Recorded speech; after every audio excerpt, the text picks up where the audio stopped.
Assalamualaikum warahmatullahi wabarakatuh. Perkenalkan, saya Eka Ayu Nurhayati dengan NIM 2314200093 dari kelas Perbankan Syariah 3C.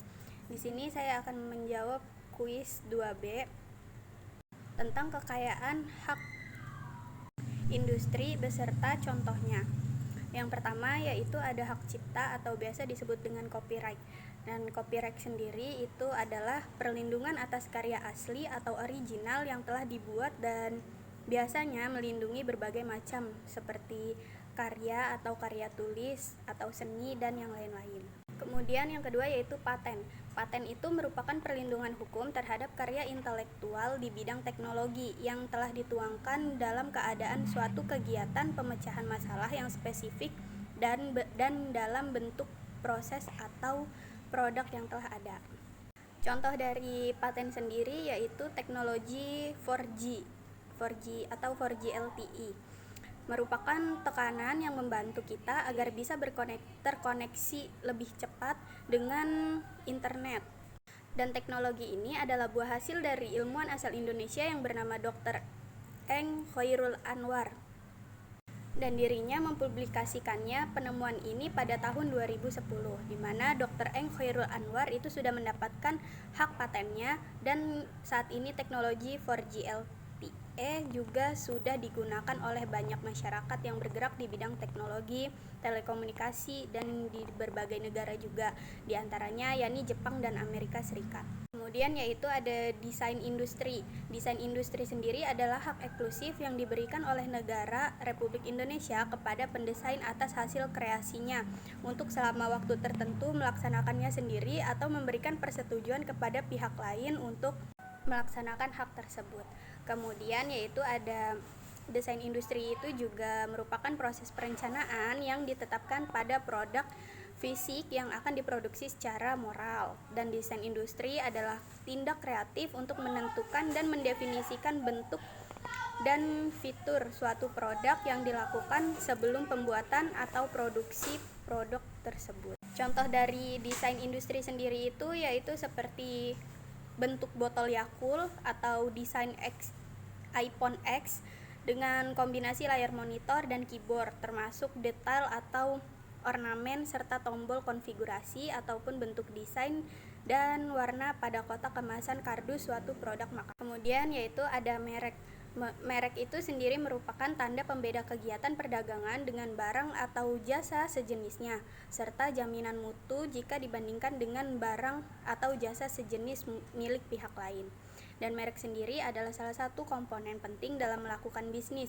Dengan adanya merek, konsumen akan dapat lebih mudah mengidentifikasi suatu produk dari saingan lainnya. Kemudian contoh dari merek sendiri yaitu joystick PlayStation SQMY dan joystick PlayStation Sony. Nah, kedua produk perangkat joystick game ini itu memiliki kesamaan dari segi nama merek yang digunakan yaitu merek SQMY dan merek Sony.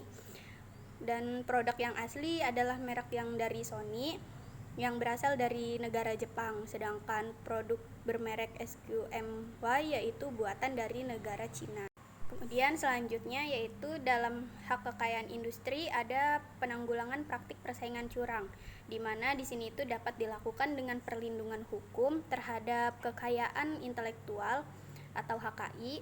Nah, dan HKI ini itu memberikan perlindungan hukum atas kekayaan intelektual, dan hak intelektual itu bersifat khusus dan hanya dimiliki oleh orang yang terkait dengan kekayaan intelektual yang dihasilkan. Nah, contoh dari penanggulangan persaingan curang ini itu yaitu monopoli, di mana monopoli itu sebuah hukum berupa undang-undang untuk mencegah terjadinya praktik monopoli. Nah, itu sangat dibutuhkan oleh banyak pelaku bisnis. Alasannya itu sudah banyak, seperti perdagangan dan persaingan bisnis yang tidak sehat. Kemudian praktik tersebut akan menimbulkan korupsi, nepotisme, dan kolusi. Kemudian yang keenam yaitu ada desain tata letak sirkuit terpadu.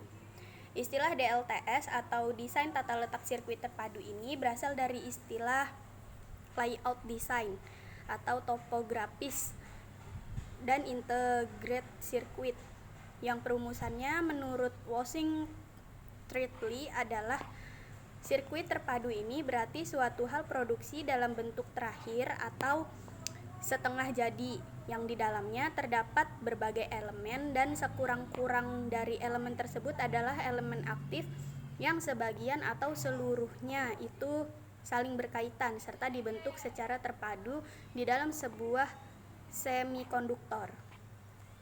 Kemudian selanjutnya yaitu rahasia dagang.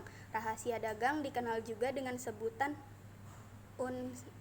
undisclosed information atau biasa trade secret dalam bahasa Amerika, dan di Indonesia itu menyebutnya rahasia dagang yang merupakan alih bahasa dari trade secret.